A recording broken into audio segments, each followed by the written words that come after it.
Fee, thank you so much for your time. Thank you for coming onto the podcast. I appreciate you. Thank you. We met in very, very briefly at an event. And I think I messaged you afterwards, and I was like, I just realised who you are. You're the gamers, nerds person. Yes. And you were shocked. You were shocked by that. I was shocked by. I think you're the first person that said that. In terms of like someone that I don't know. Yeah. Or have not met in person before and hadn't like officially formally introduced. And so I was just like, oh man, that's really cool, because it means that I'm kind of doing what I wanted to do and getting out there a bit more. So yeah, I was really impressed. And then like, oh God, what does this mean? But no, that was a really nice introduction. That was the Logitech event. Yeah. That was really cool. It's a weird thing for me, because that was the first like gaming event I went to, and I love the events, but I hate the going to these things on your own and then having to like insert yourself into conversations. Oh yeah. And also I don't know about you, I think everyone looks marginally different in real life to what they do on stream. So there's a whole bunch of people who live in my For You page on TikTok. Yeah. And I was literally having to go back to TikTok and go, is that person? Oh, I tell you what I do. I want that all the time. Yeah. There's people I've met through Twitter, TikTok, Twitch, and I know their faces. Yeah. But then when I see them in person, I'm like, oh my God, I can't remember your name. And then I have tried to look on Twitter to be like, oh, what is it like, or what is it similar to? And then I'm just like scrolling. Yeah, you're just hoping that they pop up in your feed page again. Yeah, and I'm never successful in finding who it is. And then usually I'll be tagged in something. I'm like, oh yeah, obviously. Or there'll be people that I think I know their name, and then I don't want to be too sure. Yeah. Because if I get it wrong, then I look a bit.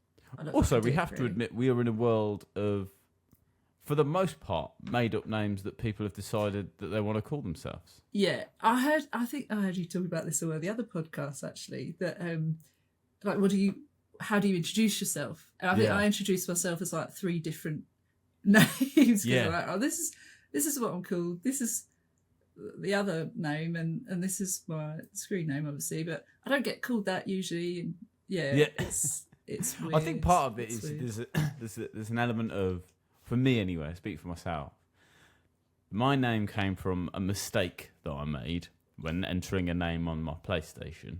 I was trying desperately to get my own name, and obviously there must be 1,000 of me.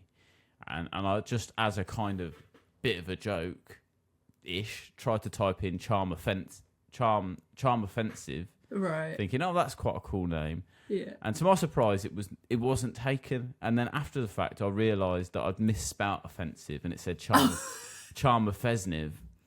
And I was like, you know what? For the arrogance of choosing a name like charm offensive, I have to now keep that. Commit. Yeah. And then, no, but everyone was misspelling offensive or spelling it correctly, so I ended up dropping that. So I think there is a weird bit of embarrassment for me of going, oh, hi, I'm Charm.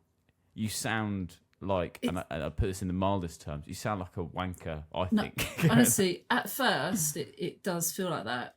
But when you start going to conventions and stuff, and it kind of just becomes second nature, which is also, I still find that weird, because I go and I'm like, hi, I'm Phoenix. Yeah. And I'm like, that's just a screen name, obviously. But I can relate with the spelling thing. I mean, I don't always shout about what I do on the side, because I'm a model and I do that kind of stuff. But I didn't want to be one of those streamers that kind of uses their that and parades it all over Twitch do you know what I mean? And no shade to anyone that does that. People are making money, up to them what they do and how they do it. But for me, it just felt like I wanted to be a bit more wholesome and all that. But when I was choosing a model name, for some reason, maybe it's the autism or something, I've got autism and ADHD, and I was like, I really want Phoenix. I don't care how or why. But there was already a Phoenix, and there was like very similar Phoenixes. Yeah. And I thought, it'd be cool to call myself Phoebe Nix. I think there was someone called Phoebe Nix as well. And I was like, I want it. So my friend was like, why don't you spell it weird?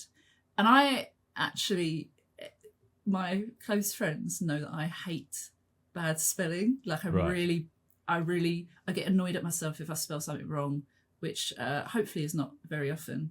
But I would be that one that was correcting people, which is, don't do that. Maybe don't do that. Also, dyslexia can't be helped. I have nothing against that or anything like that. Yeah, just to clarify. But for me, I was like, oh my God, I'm mugging myself off by spelling my name weird. And now I've got a neon sign, so got to keep that. Yeah, I mean, there's no way of getting rid of it now. I mean, there's no one you can sell that to. In fairness, though, I think Phoenix is a bit of a nightmare how it's spelt normally, to be honest with you. Yeah, because people can't spell it. Yeah. People call me Phoebe, but they spell it EOBE instead of OE. It's OE. But I know that, but that's because I'm very specific about things. I have to remember that not everyone is the same as me. And yeah, it's quite funny, actually. Why did I do that? I don't know. I think it's retribution for anyone who is going out there. I've got a friend who's a bit like that. He's less bad these days, but would correct grammar and I think he just got to the point as well where he's like, it only really matters to me. It doesn't really matter in the grand scheme of things. Yeah. But so you got the name, and you've actually been in my For You page for a little bit. On and off, it's I think it's a weird thing, isn't it? And you were surprised by the fact that I knew you were the gamers nerds person. Yeah, that's and really I will refer to you as that forever now. But I was preparing for a spin before. You should. I was a bit worried to. I do watch those edits, and I'm like, try and catch the cuts and stuff in it, because I know those match cuts are a nightmare. And sometimes I see like your cable just catching on the chair. And I'm like, oh, it's gonna. Literally yesterday, I'm still not getting I'm still getting caught in my cable. I'm like, I've been doing this for a little while now. I only really got that gimmick in January when I was like, I need to do something different because I felt stagnant. My content didn't feel that great. It clearly wasn't getting the results I wanted, and I know that was a me problem and something that I have the power to change and not go, oh, well, it's the algorithm, or oh, it's the, it's people don't want to support me. Like, it's bullshit. I think anyway, but I am still like, right, I'm still trying to find the magic potion. But yeah, that's only been going since January, but I like it. I like it. It's definitely. I think you're right. You've got to find something that makes you stand out, and you've got to experiment with your content as well. It doesn't. Whatever you're doing now doesn't have to be forever, I don't think, and you can definitely mess about with stuff. And it definitely it definitely made you stand out. So I think it works. It works, and it's nice to have that thing that people know that is you. As soon as it comes on the screen, I'm like, I know where this content is coming from. Yeah. But let's take it back a little bit. I've kind of rambled on a little bit here, but I usually start much closer to the beginning. I'm always interested to hear about how people first got into gaming and where you started out. So we were, it was in the 90s. I was born in the 80s, so I'm a bit older than some people that watch my content. And we were quite poor, but the Nintendo was out, and our friends, we used to go to our friend's house to play, and there'd be so my mum had 3 kids and their mum had 3 kids. There were 6 of us wanting to play Super Mario Brothers, and it got a bit crowded. You'd never really get a turn. And then one day, mum came home with a Nintendo for us. So it was us 3 sharing, me, my twin sister, my younger sister, and actually my mum joined in. So 4 of us fighting over the Nintendo. And my mum, I always tell this story, my mum, we used to play Super Mario Brothers, and the 3rd one as well, Super Mario Brothers 3. For some reason, we were addicted to those 2. we played loads of other things, Duck Hunt as well with the gun that you had. Yes. And there was some Turtles games, all sorts of games. We go down to the local cash converters, and there'd be loads because people had already moved on to the Super Nintendo, and I think people had the Mega Drive and stuff. Yeah. But my mum would sit there with a tea towel on her lap. You know, they talk about like sweats now, sweats in games, like Fortnite sweats. She would literally be sweat, like her hands would sweat from the controller. And I love that because it was like a nice bonding experience with mum as well. Like even if we all fighted over taking turns, and mum would write like they play the card game where you got to match the pairs. Yeah. And mum would like have little charts, little like sheets of paper. There were only so many. So you'd know by like what the placement, this could only be one of 3 options. Yeah. So she was like all organised with that. It was just really nice doing that. So that's what first got us into gaming. And then I remember like playing GoldenEye on my friend's N64. Yeah. And so even if we didn't have the console, someone else would. I remember getting a PlayStation 1 for Christmas, and that was fantastic because that was like all mine. Yeah.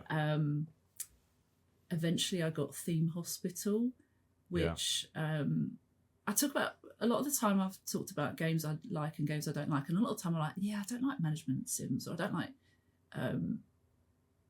simulation, like life simulation, supermarket sim, all of those kind of but things. actually I bloody love them. It just depends on the game. I think I played like a war game once, and I was like, this is horrible. Strategy games. Yeah. And I was like, this is boring, rubbish. But then I realised they don't all have to be like that. And, I mean, you just tarred all strategy games. I know, and actually I really love strategy games. When I think about it, I've got tons. Yeah. But Theme Hospital, I like missed school for that. I would say I was ill, which is really bad. Don't do that. No, kids definitely do it. I think it's the best thing you can do. I've got great grades. I've got like A's and A stars and stuff in my GCSEs, and we also did economics because we were gifted and talented. I've also got ADHD, so maybe like I would do everything, but it might be last minute, or it'd be by the skin of my teeth. Yeah. But I did it. I passed with flying colours. So I'm like, okay, well, hey, it man, didn't if you can affect do me. it, do it. That's what I say. So yeah, Theme Hospital was a bad influence on me, and I recently got it back on GOG. But I also play 2 Point games as well. I play everything. I like everything. But yeah, that's my lengthy story about getting into games, and I've not stopped since. Never been a break in your life where you've only stepped away from it or fell out of love with it, or I think there was a time where I was working loads, so I didn't have a lot of time for games for a few years back in the early-ish 2000s. I know what got me back in. Fallout 4 got me back in. I've actually got a tattoo of you got a little of the Vault Boy. Yeah. But Fallout 4 was like, it was really hyped up, but also my ex at the time loved Fallout and would talk about Fallout all the time. I was like, it looks a bit shit. It's not very colourful in my... And that's what I said. I remember saying, it's not very colourful. Yeah, that's one of the things about the post-apocalyptic world. It's very rarely colourful. Yeah, but I got into that so much. I played that a lot. And then I went back to Fallout 3 and New Vegas, which are obviously really popular at the moment because Fallout Mania. Maybe it's died down a little bit now that it's not the first week of release, but I liked the show. Fallout feels like one of those games to me because I say this all the time, but I'm genuinely a gaming noob, really, in the grand scheme of things. You know, I hear you talk about that, and I'm quite fascinated. I guess there are many hobbies that we can take up, right? Yeah, well, like I had probably SNES and stuff when I was younger, and I had friends with like a Master System and all that kind of stuff. But basically, I mean, I did that thing where when I was in my early 20s, I got married and had children. And even before then, really, probably from like the age of maybe 14 up to 30 or something.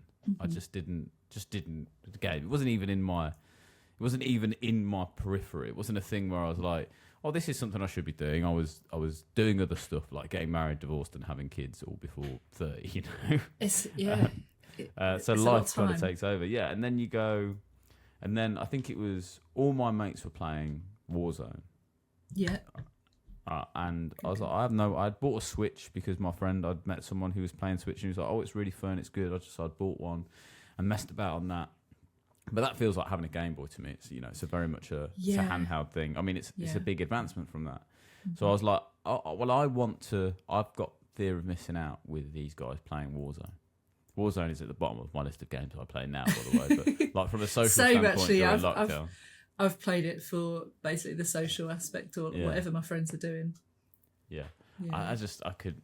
It's one of those same. So any shooter game, I'm like, if I take a week off from this, I'm instantly terrible again, and everything's progressed. Everyone's like, no, this gun's the new meta, and I just can't keep up with it. So I like to play story stuff. But anyway, yeah, I just never did it. So I'm a gaming noob. So Fallout, for example, I've never played any of the Fallout games, but I feel like it is one of those games where if I was to go on Twitter now or TikTok and go, I think I'm going to start playing Fallout, a million people would be like, you have to start with this one. This one's terrible. This one's great. It's a weird, obsessive environment. Yeah, I do find that with a lot of things. A lot of communities are very specific or almost judgmental if you don't do it the way they want to do it. And I feel like just experience it as you would experience it. That's going to be the most natural thing, right? You can take suggestions, obviously, but like I played Fallout 4 first, and everyone's like, "Oh, you should play New Vegas is the best, Free's the best, blah blah blah." And I'm like, but it, I guess it's personal to your experience. So I loved 4 because that's what got me into it, and that I was able to understand the premise and the story is different to the others, and just I don't know, that's what got me in. So I've got a soft spot for that. But like, I mean, even talking about communities, like Dead by Daylight was the first game I streamed.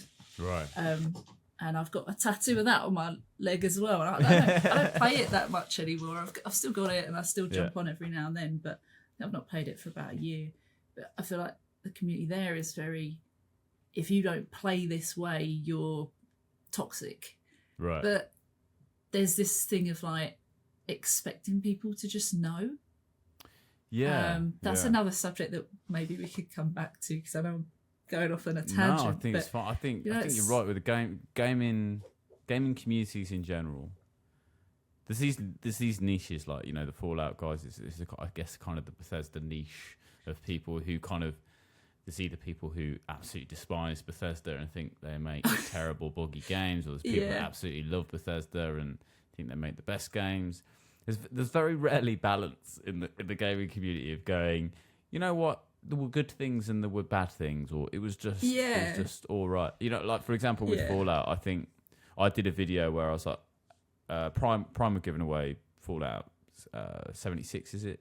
Is that what it's called? Yeah, they were giving it away for free, and I was like, hey guys, this is free, go and give it a go. Fallout's big at the moment, blah, blah, blah, blah. And people were like, this is the worst one you could start with. Don't start with this. And I'm like, it's just free, man. I just found out it's free. Even if it's not an indication of the other games, or it doesn't matter. I got it when it was released, but I didn't have a lot of time for it back then. But I played it recently. I thought it was great fun. Yeah. I was, I don't expect it to be 4. I don't expect it to be New Vegas. I don't expect it to be 3. So it's just, and apparently they've done a lot with it since it was released. So they've listened. So I mean, it's fun, but I wouldn't say don't play that. Just you can say, oh, it's not going to be the same as the others because it's not the same game. But yeah, I think you've got to take these things. It's very dangerous with gaming to listen too closely to other people's opinions. Like The Last of Us Part 2, for example, like broadly speaking, was hated by the fans and they were furious about it. I thought it was one of the best stories in a game. Do you know and what? I thought absolutely everything that happened in it, without any spoilers, was absolutely necessary to move it forward. I don't even know. So I've managed to avoid the spoilers now, but I've probably made myself a target. But I played the first one. I didn't finish it because at the time we ran out. Time was all over the place. And it was when I also was working stupid hours. So I still haven't played the second one. But I've heard good things. And I've heard some bits, some elements, and sounds good from what I've heard. Like story-wise, I mean, the thing with it is, and what people told me, or close friends of mine said to me is, they somehow managed to make it darker, and that's absolutely true. Mm-hmm. But as far as like emotion-driven stories go, it's one of the best. I think people are just angry. They're angry at the decisions that the game makers made, but it's one of those things. It's a bit like Red Dead Redemption 2. You have to play this game. Yeah. And if you haven't yet, then you definitely need to pick it up. And if you've played it if you haven't had any spoilers for it yet, you're in the most wonderful position because you get to experience these things for the first time. Yeah, I only finished it, and actually I lie because there's like one more part I need to finish before I've completely finished it. I don't know if that makes any sense, but I had no idea. And I've been sitting on this game for years. I remember when it came out and I was like, I might get that game. And I can't remember if someone gifted it to me or if I bought it. I think it was half price. And I was like, I'll get that. And it's sat in my library. And I hear people talk about it every now and then. But when I started playing that game, I knew from the first stream that I played it, I was like, I could play this game as like, if when sometimes people say, oh, if you had to stream one game, I wouldn't want to because I like variety too much. Mm-hmm. Maybe I'm excessive with that. But if I had to choose one game, Red Dead 2 would be the one. Yeah. Just the story is fantastic. There's so many different emotions you feel with it, and it's beautiful. So within the last year I've been playing it and committed to it because I did try it a few years ago and I just didn't have the time again. But I strongly agree that it fast became one of my favourite games with how amazing it was. Yeah. And if people haven't played it, I can't believe I didn't play it for so long. Yeah. Yeah, and actually, the problem with it is it ruins some of the things because I played, it ruins the other Rockstar games really because I went and played GTA 5 afterwards and I was like, this is nowhere near as good. This is the story is not there. I was annoyed that I couldn't go into any building at any time whenever I wanted, which is these things in Red Dead 2. It's like you can go anywhere, anytime, any door. Yeah, it is open. It's vast. It's amazing how much is in that, and how big the map is. Well, have you seen people? I know a few people who are like really, experts on Red Dead, and they do things like you can follow random NPCs, and they will go home. Yeah. They will have dinner. Yeah, they're living this whole life in the game. I found the Red Dead 2 TikTok. I managed to get on that algorithm, and there's a one, I can't remember the name of the account, but there's one guy I follow that talks about these like weird stories or like letters that you can find or like weird hidden gems, and we'll talk about like, oh, this happened and this person got sick, but this is their partner and this is the letter they wrote, or this person had an affair and got killed, or like all these random stories. And I'm like, in my head I'm like, one day I'm gonna just go through this TikTok and like explore it on stream, just like, here's the mystery of this, like no main story or even side quests completed, but just those things. I love that. Well, and, my good friend to do it. Yeah, I mean, my good friend, Dead Friend Redemption is I was really lucky because he came into my stream on my first playthrough of Red Dead Redemption 2 nice. And just watched. And then after I'd finished, he was like, hey man, you're close to a thing. Can I direct you to it? And I was like, yes. and he would like direct me to this like random shack that has a bear in it that attacks you. It's just so many like random things. Oh my god! But yeah, it's a great game. Anyway, we're getting into Red Dead 2 territory here. It is a wonderful game, and if you played it that spoilers, then for sure it's, even if you've played it and you've had spoilers, you know what's going to be happening. It's still it's still an amazing game. Yeah. So you started out on Nintendo, which is a pretty typical start for people of, I've got to say, our generation, that kind of age. Yeah. You moved on to PlayStation. It sounds like there was not a decision that you made between. Sorry. It's okay, you good. There wasn't like a decision that you made between PlayStation and Xbox. It was just a thing that was bought for you at the time. Yeah, it was just given to me. I don't even know if I knew about Xbox back then. Weirdly, and people always laugh at me for this, I didn't know you could game on PC properly. And I knew there were games on PC because I played them at a friend's house, and there was this weird Spider-Man encyclopedia thing that they had, which probably not really a game as such, but it had like stickers and all these fun things. But I didn't know you could play on PC games until probably about 2013.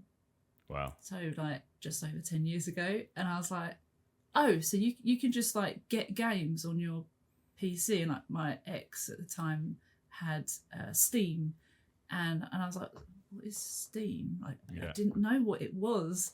And then my whole world opened to like, wow, you don't even have to have a console, and you can play on mouse and keyboard. I don't know how I didn't know that you could play games on mouse and keyboard. I go between controller and mouse and keyboard depending on what I'm playing. Shooters seem to be better on mouse and keyboard and stuff. But with consoles I have had both. I don't think any are better. So I got that PlayStation. Later, when I could choose, I chose an Xbox. Mm-hmm. No reason, just because my friends had one. And then I got a PlayStation in 2018 because I played a lot of Destiny. Yeah. And Destiny 2 was coming out, but some friends wanted to jump on Destiny 1 before that came out. And I got a PlayStation so I could jump on with them. And build up again. That's a completely normal thing to do. I know people who bought consoles to play Hogwarts Legacy, to be honest with you. Oh gosh. Last of Us as well. I thought that was a big reason to PlayStation. So the exclusives. Yeah, the exclusive on PlayStation, certainly recent times from my experience, feel like they are better. Mm-hmm. But I've said this a couple of times, but I said I would never move to PC, but ended up building a custom gaming PC. Yeah, and, so I've heard. And I think it feels like if you got a decent PC, having an Xbox is not really a requirement. No, but there's nothing really that can replace a PlayStation in terms of exclusives, unless you want to wait 4 years to play on PC. That's like the latest Final Fantasy VII Rebirth. I really want to play that. I've only just opened my eyes to Final Fantasy VII. Yeah, which also has a community of like, oh, the original's way better than the new ones. You had to be there, I think. I missed that boat, and I'm playing it now, and I'm enjoying it, but I still like the remakes because I'm absolutely of that opinion of people keep saying to me, go back and play this GTA, and I'm like, you know what? I'm not doing it. Like GTA 5 is as far back as I'm going. Like I'm not going to play a game that was like 20 years old. Certainly not. Like I don't mind playing stuff that's like purely for nostalgia stakes. Yeah.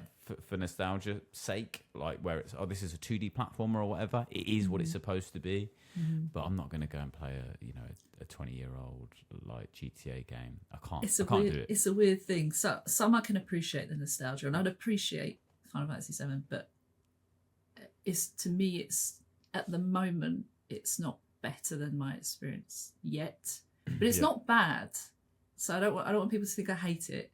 And actually, it's growing on me as I play. So there's that. But I didn't have like this burning desire to play it. And going back to PCs and consoles, like I found that with streaming, So I don't need to have a capture card. I can just stream straight from my PC. I find that is just so much easier for me. So I've moved to that. I had PlayStation, Xbox. I've got Switch, which is kind of gathering dust. Yeah. But PC, I keep coming back to that. I sold my PlayStation, Xbox actually last year. So yeah, you're all in on PC. There is something a bit like you, didn't really consider the expanse of things that were available. So things like even to, I only literally within the past couple of weeks got Game Pass because I was going through Steam and I was just buying stuff up in a sale, and then I was like, oh, Game Pass is a thing. And when I looked, I was like, a lot of the things I've just bought are on Game Pass. Like there's so much on Game Pass. Yeah. And I think that's where kind of Xbox and PC wins out slightly, is like day one Game Pass releases is a game changer. Like things like, I know not everyone loves Starfield. I haven't played it yet, but a game that big, that would be probably an £80 to £100 game on PlayStation. Yeah. Free at day one on Game Pass. Yeah, that's mad. Hellblade 2, free day one on Game Pass. I can't wait to play that. I've only just finished the first one. I haven't played the first one, but the second one looks... It just looks... I haven't even looked into it that much. I was just like, this feels good to me. I want to give this a go. It's great. But yeah, I mean, it really does open your eyes. I'm going to try my very best not to become one of those PC superior race people that's like, no, it's the only way to play games. No, for me, I appreciate it, but like, I want a PS5 at the moment because I guess exclusives are not on PC yet. Yeah. But, yeah. You got to make your choices sometimes. I think. Got to go where it's got to go where you're kind of spending most of your time. Okay, so you kind of flip between different consoles. Where it like at what point did you go, oh, playing games could be more than a hobby? Like where did that even come into your head? Honestly, so people ask me why I got into streaming, and I'm a very clumsy gamer. Mm-hmm. I can be like really good. One example is that I completed the Little Nightmares no death speed run, which you've got to finish within an hour, and you can't die, and can be really hard. Like even the people that love the game and have been trying for years, not everyone has achieved it, which I was quite surprised with. Yeah. And I was watching a friend play, and it inspired me to try it. One Monday, I was like, right, chat, we're gonna do this. I'm gonna play every Monday for a year until we get it, or for however long. And I got it first day, not first try. I think it took me 10 attempts in 7 hours or something like that. Right. So that's your stream schedule for that next couple was of months gone. Yeah, but that was me doing something really cool. But also, on the other hand, like I'll do something really, but like I'll die on some game that you can almost not die in, maybe. Yeah. And I was like that, very much like that back then. And I was like, people don't believe me when I said I'd like won a game in Fortnite. They're like, how prove it? But also, I realised you can find your previous games. It's like it's stored there. But I was like, I'll jump on stream, and like all the weird glitches that you find in games, like I could record it, and I never really. I thought that was just a cool option to share with friends. Yeah. So I did that, and then I built a community from it, and then I started making friends, like more friends. And I've always been good at making friends. Someone says that's my superpower or something. I think I'm just approachable and friendly. Yeah. And then I liked it more, and I think I never really thought about it as more than a hobby as such until more recently. I'm like, well, there's money to be made in sponsorships and I guess monetization, which I'm trying to work towards on TikTok at the moment. And I guess just knowing that something that I enjoy could be made into a bit more of a career. I already work in the gaming industry. I do event support and go around the world doing technical stuff with big companies that we've all heard of. And so that's really fun. But like, yeah, having a thing in between because it's freelance and something that I love to do. I was like, wow, this is an option of a job. So I think that was pretty cool. But I don't really know where that changed. I think just seeing what others were doing and knowing that you can eventually charge for your work and stuff like that. Like, I don't, at the moment, it's all kind of collabs or exchanges and stuff. Like, this chair is actually really good, really helpful. Someone was asking if anyone could do with a chair if they've got back issues or something like that, and I just jumped on the post, and I got this chair from it. So like, there's loads of things that I've been very lucky enough to have received in terms of doing like not much work for it. I mean, like, I genuinely like this chair, so I can talk about it and support that. I wouldn't collab with anyone that, you know, a product that I don't like or believe in. But yeah, I guess it's more recent years of being like, okay, maybe now it's time to think about it seriously. And perhaps it was only just in January that I was like, I need to get my head down on TikTok and try and make it work a bit more. I know at the moment I'm trying to work to 10,000 followers on there because that's how you can monetize and be part of the creator programs. So that's kind of the goal.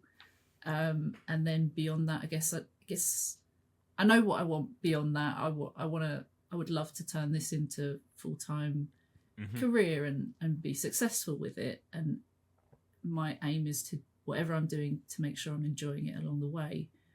But I guess, just one thing at a time, maybe, which I struggle with. I think it's always hard. I mean, part of the issue with being a creator is that you're always dipping your toe into 10 different ponds, and so I always find myself, I'll be in the middle of an edit for a thing, and then suddenly I'm looking at my phone and scrolling, and I'm going, what am I doing? How did I get here? I mean, there's kind of butterfly effect styled situations where I just blank out for a minute, and then I'm in a completely different task. Yeah. And because you're if you're doing a YouTube video, you might be going, right, I've got to record it, I've got to edit it, I've got to design a thumbnail, I've got to write a description, I've got to do all these different things. Yeah. And it's very hard not to flick between all of those things and never quite get any of them done. Yeah. Yeah. A lot of unfinished projects. A lot of that. Everyone has that. Everyone has those unfinished projects, I think. But it is a challenge. Do you remember the first time you went live? Do you remember the first time you set it up and push the go live button? I kind of remember. I remember the days of it. I went live directly from my PlayStation. Yeah. God, it was such an awful setup. It was in my bedroom, and I was on a sofa, and my mouse, I think I had it on a book because I had to have it on a hard surface, and I didn't have a mouse mat. I didn't have a desk as such. So I remember doing that. I was very nervous, and I always say this to anyone that's like nervous about getting into it. I couldn't talk properly for like months. I would go live a few days a week. I think it'd be like four times a week ish, and I couldn't speak. I couldn't get my words out. I just forgot how to speak. The nerves got me so bad that I couldn't even think of normal words to describe things. And I remember trying to like go back and find a clip, and I hate watching myself. But now I do it if it's necessary, and editing you kind of have to. Yeah. But I'd be cringing so much and being like, "Oh, say the word. It's nervous. It's I don't know." Beans, whatever. In my head, I'm like shouting at my past self, like, "Oh, you idiot!" But I think that made me I continued to gain the confidence in doing that. And actually, I'm lying because when I first went live, I was with a group of friends, and so that was a different situation. And I think because I was with friends, I wasn't really. They were like 3 viewers, which I was very lucky to have. Mm-hmm. But it was more like lurkers. So, Yeah. and me on my phone watching for the view.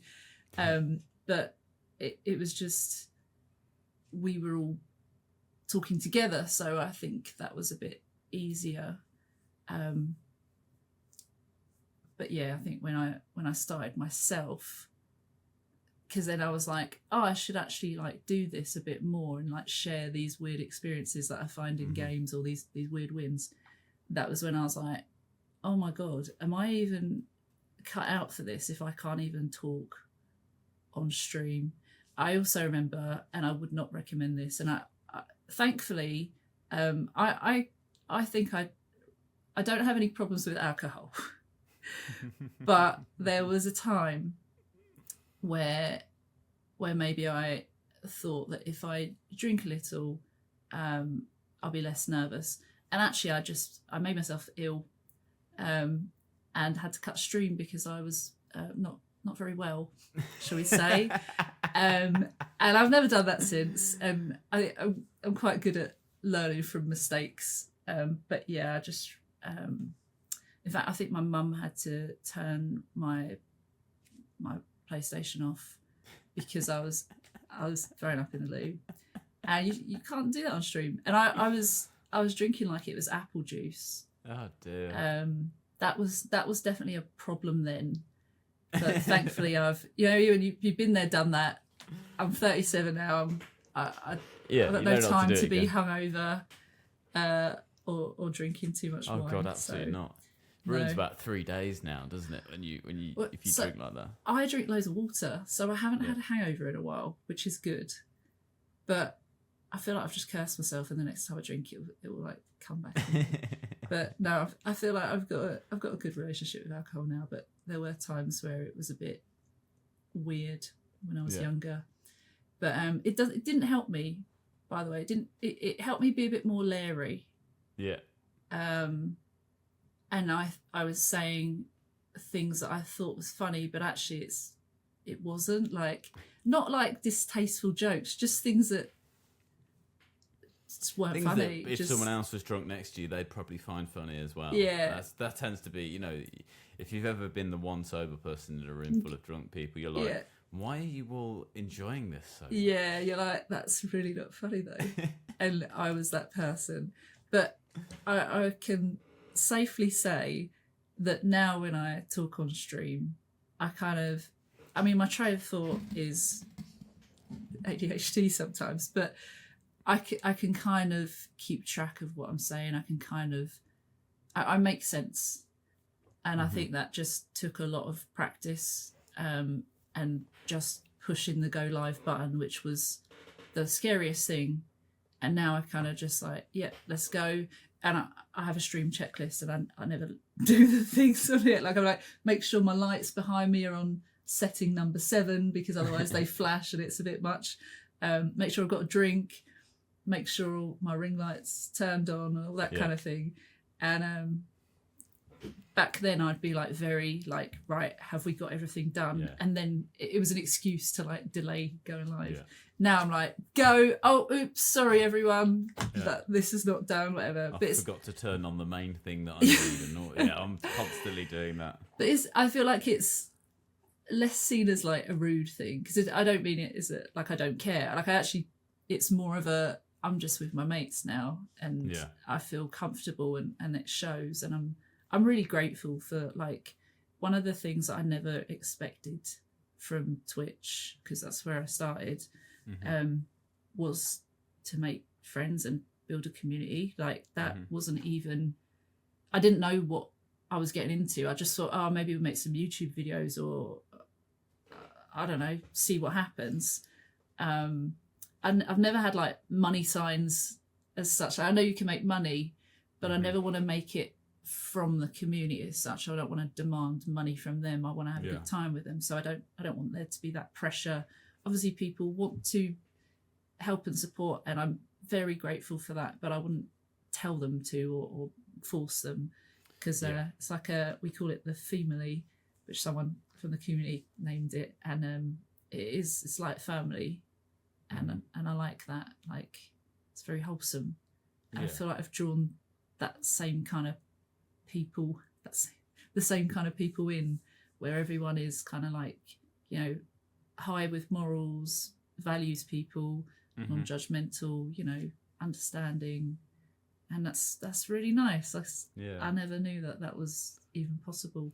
I think one of the things that you don't realise when you start is that you have to develop, whether you like it or not, whether you like viewing yourself like this, you have to develop a brand with certain, you know, certain kind of pillars that you try to abide by. Yeah.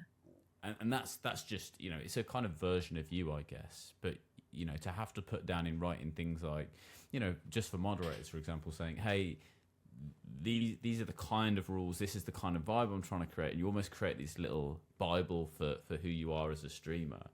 And that's the only way that you can separate, these are the people I want versus these are the people I don't want, and, you know, how to kind of moderate that community, because otherwise it can so easily become something that you didn't intend it to be. And I've seen a few people talk about that, where they go, well, I started this thing and then suddenly these minor little flags that are kind of ignored because they weren't bad enough to get rid of or whatever, they become this whole thing. But that it's just interested that you talked about, you know, these are the people that we want. Actually defining that as a content creator or a streamer is more important than you probably realise, because when you first start out, you're just like, any people would be nice. Yeah. Oh God, yeah. I was very lucky as well that I feel like I had quite a few friends from the start that were willing to lurk and spend time in. And I had 2 Twitch accounts for whatever reason. One had something a bit more closer to my real name, so then I started up another one. But with both of them, I started streaming, and within the first 7 days, I became an affiliate. So I was lucky with those numbers, and I was very friendly. I was networking, chatting to everyone, and it just so happened that they would come and follow me and see me live, which, you know, I was never expecting like follow for follow kind of mentality, but it was just making friends within the Twitch space, and I was just in streams and just very chatty, that I guess people were like, oh, you stream as well, cool, we'll come and hang out with you. So not everyone gets that, and I've always had to remind myself, like, I've been lucky that there have been chatters in most streams. You know, it goes quiet, of course, but I always try and give that advice, like, if no one's talking, like, talk as if people are there, or use it for filming a YouTube video, because that is something that now, with all the alerts going off and me stopping and starting, I feel like for a YouTube video it's not always great, because you can upload a VOD, but it's not as fluid and it's loads of things going on. So I always say, like, there are ways to make the most of it, but weirdly I've not suffered with that as much as some people have. But I always try and see the positives. Going back to the kind of people you want as well, there's so many things that I didn't realise that you would need to do as a streamer, as like moderating, and sometimes it feels like you're the teacher in a school when you're telling people off for arguing about silly things, or you know, posting something and then not wanting attention for it, or I don't know. It's kind of like, we all have to understand that not everyone does things the way we want them to do it, and we can't all get on, but we can try and live in peace.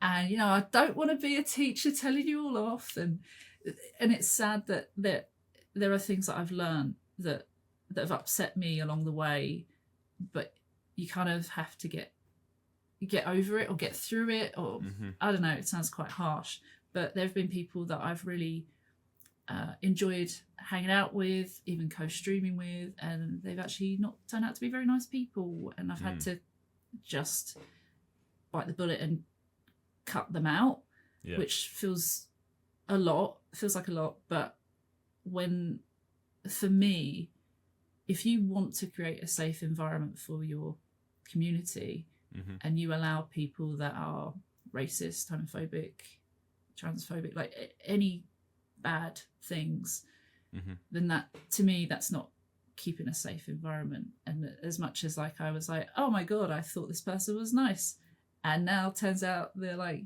very, you know, defensive and adamant about their values. And you know, sometimes we can agree to disagree on certain things. Like I don't mind pineapple on pizza. Crucify me, but you know, if there's someone that hates it, I'm not gonna kick them out. But when it can be harmful There's to certain others, lines you have to draw in the sand, I think, and yeah, and it's just strange that there are so many admin things that can come about with streaming, but and boundaries that you realize you have to create along the way, because otherwise people will walk all over you or will assume that you're okay with it unless you communicate that. Sometimes you don't know until it happens, and I was very the kind of person that at first would just let anything and everything go, and then suddenly I was like, whoa, this is carnage. This is, and I don't want drama. Like, I'm not the kind of person that encourages the drama and stuff like that. So like, if there's any like little dramas going on, I have to confront it and be like, let's talk about this if we can.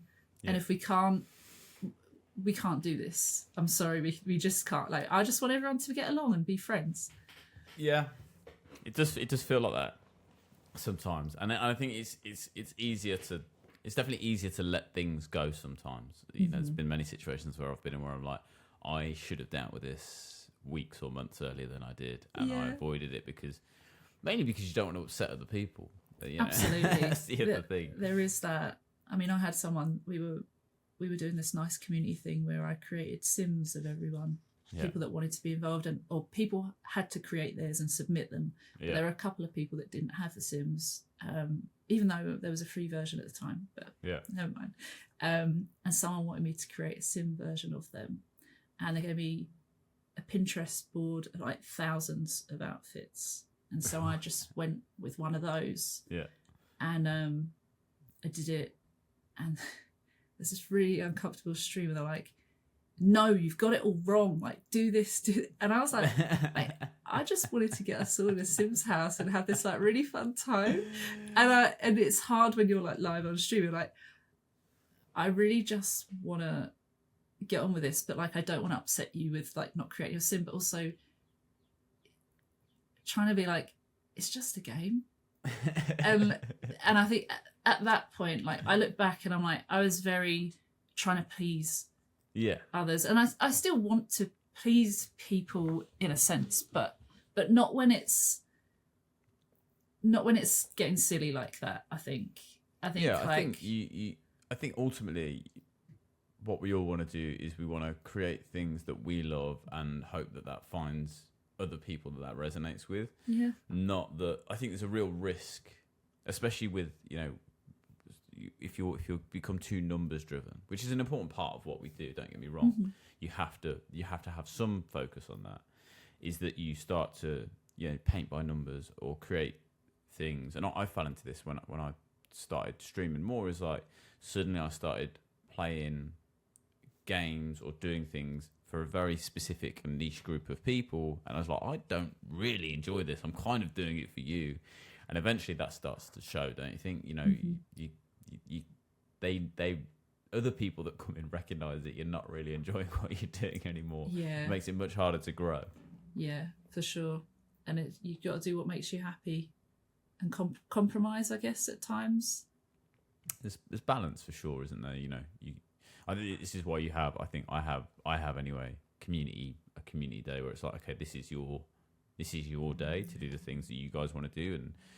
And I think that my problem was that when I lost my job and when I went full time doing this, it was like I suddenly fell into this. I went from 1 day a week of community games to like 5 days a week, and suddenly I wasn't getting any time to play or do anything other than, you know, play with the community, which is fine. But it's not fine, really. It ultimately led to me going, I really need to pull this back, and then suddenly it feels like something's being taken away from them, and I'm like, no, hang on a second, I just did this out of it was just what was happening. I didn't have other stuff planned because I didn't plan to be in this position. Yeah. So suddenly, the easiest thing for me to do was to pick up a game that everyone could play, and and whatever. Yeah. So it's a constant balance. I think you're constantly trying to figure out between yourself and your community what the best thing to do is. Yeah, absolutely. I feel like I'm in a weird place at the moment where I'm trying to push on TikTok, but I want to keep the Twitch community. I want to reassure them that I'm not leaving them. But I think it feels like some people are like, oh, you're going on TikTok now instead of like staying an extra hour or two on Twitch. And I hope that they know that I'm doing this to try and make it better for me to be able to live off doing content. And it doesn't mean I want to get rid of Twitch, but it does mean that like there are changes that, sometimes that is what might be best for you, and you've got to, for me, I want to make it work for me and the community. Sometimes there has to be a bit of understanding as to why I'm doing it, and I just hope they know that the reasons behind it is not that I don't care. It's not that I don't care, because I really do, and this is what's got me this far, right? So I never want to lose myself in like forgetting the people that got me here, and I never want them to think or feel that way. So at the moment I'm trying to juggle my normal day job, which I was juggling a load of content and stuff anyway, and then Twitch and now TikTok as well. And like there's only so many hours in the day, but on a regular day I'd probably be working 14 hours. Working 14 hours, working and streaming for about that long. But it's because I want it to work, and it's because I see myself doing the things I enjoy and being creative and making cursed bloody body paints and stuff like that. Like I enjoy it, but I also want to make sure that the community are happy along the way without losing myself to keep them happy, and without them, it works both ways. So I'm just hoping that can work, and I'll make it work. Talk to me quickly about the body paint, because it's which one, or just body painting in general? Just body painting in general, because just before we started the stream, I showed you I had completely painted my whole head blue. It's very little skill, but just a bit of shock value there. But a couple of times now, I think I've seen you do Senua's Saga, the Tiny Terry one. There's a couple of different ones that I've seen you doing, but I'm just like, is this just a thing that you did anyway, or is this a thing that developed through streams? Like, what is the body paint thing? So when I was younger, my favourite thing to create was art in any form, any media. My mum was really good at drawing like real life images, scenery, people. She was really good at portraits. Me, not so much. Oh, Siri's trying to talk to me because I said something along the lines of Siri. And I got a lot of inspiration from her, and I was like, wow, you can create these things. And at school, that was what I was most passionate about. They always said I had my head in the clouds unless it was art, and I had my head down. I was doing everything. Although coursework was always a last minute too, because deadlines put upon me were weird for my brain. But it had been years that I'd done anything that was like nice. I think a GCSE level, so I was probably 15, 16, where I did like paintings and big A1 acrylic paint things. And I really missed it. And I realised like I just never had time to create anything. And then I realised that Twitch is not just a gaming platform. I know it largely started out like that, or people still kind of go, no, it's a gaming and that's it. But I mean, I got a lot of my community through just chatting streams and talking about mental health and neurodivergent stuff and things, and all sorts of silly things. Apparently I'm quite relatable and people like me, and I've been the most real and genuine person that I can be because I've just been myself. but yeah, I realised that you can create art as well. If someone took us in a raid somewhere and someone was drawing or something, and I remember someone else doing some painting, and I think someone did body painting, and I was like, oh, I could literally do my art on stream, so utilise that time. So then I started doing body paints. It wasn't that great, but I enjoyed it. Some take like 12 hours, and because I talk, as you probably guessed, yeah, some would last quite a long time. So there would be times where I'd be like, oh, I want to do a body paint, but it takes a long time. So then I figured that Bob Ross pieces, I make myself look like I've got a t-shirt that's got Bob Ross painting on. They didn't take so long. So then I still found time to do those because they were like 2-3 hours long. I just really liked it. I think I liked the sharing that with people and having a recording and being able to like keep that somewhere forever if I want. Just the passion I've got for creating things that are quite cool. And making the most of stream time doing it. Yeah, it's been really, really nice. I feel like I don't do enough art, but then I also there's so many games. There's too many games. And then, like you say, community days as well. There's quite a few community games that we want to play. It doesn't, I don't think it matters how much, if days suddenly became 5 hours longer, you would fill that time. I don't. Oh, yeah. I half the amount of time I stream to because there's other things that I wanted to do. There's other content that I wanted to create. And that's what takes I filled that time so quickly, you know? Yeah. I mean, behind me, I've got at least 3 unfinished paintings that I'm in that stage of going, I'm furious with you and I hate you as a painting. And so I need to be away from you for a little bit. And it just doesn't matter. I think there's always going to be another thing that you want to do. And there's always more time that you need, and you know it's difficult, isn't it? To choose. We live in a world that's got so many options now as well. Like back in the day when you used to communicate via Telegram, now everything's at our fingertips, and communication like is great, but also there's this demand to be everywhere all at once, and that's tough. I think the people of this generation and the last few are kind of like, previous generations never had that. Like if we go back 100 years ago, that wasn't a thing. So our brains are overloaded with so much stuff. And also they're like, when people say they're bored sometimes, I'm like, how can you be bored? There's like a million TV shows, there's places to go and explore out there, there's films, there's games, there's art to create, and whatever other hobbies people have. I'm like, there's too much, but we can take that in a positive way or a negative way, I guess. But yeah, there's just so much to do, and there's so many hobbies that I wanted to take up that I kind of half started and never really did, and kind of sometimes you've got to take the loss and just accept that, or choose one. You have to make sacrifices, although I like to juggle all the things, but it's just burnout. So So what's next for you then? What's the next big thing on your agenda? I really want to get better at my content.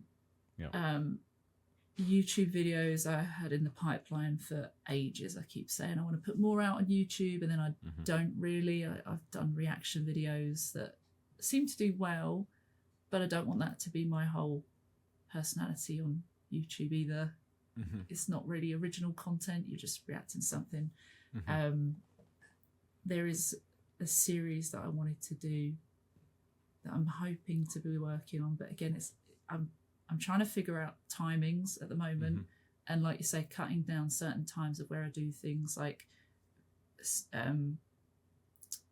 streamers being efficient and a certain number of hours Monday, Wednesday, Friday, and then making use of Tuesday and Thursdays for editing. But yeah, I would like to create some useful, informative videos about games. So there's a theme. I don't know if I can say too much on it at the moment, You can keep But it a secret. What I'm working towards is just getting something a bit more regular. Yeah. And if it's on YouTube, hopefully it's also made to be on TikTok as well, because TikTok is now doing all sorts of videos on there. But I think at the moment, I'm really trying to just get TikTok a bit more consistent. Yep. And I guess push on that. Keep Twitch ticking along nicely. I don't know. It's all... I've got like this little strategy that's half finished.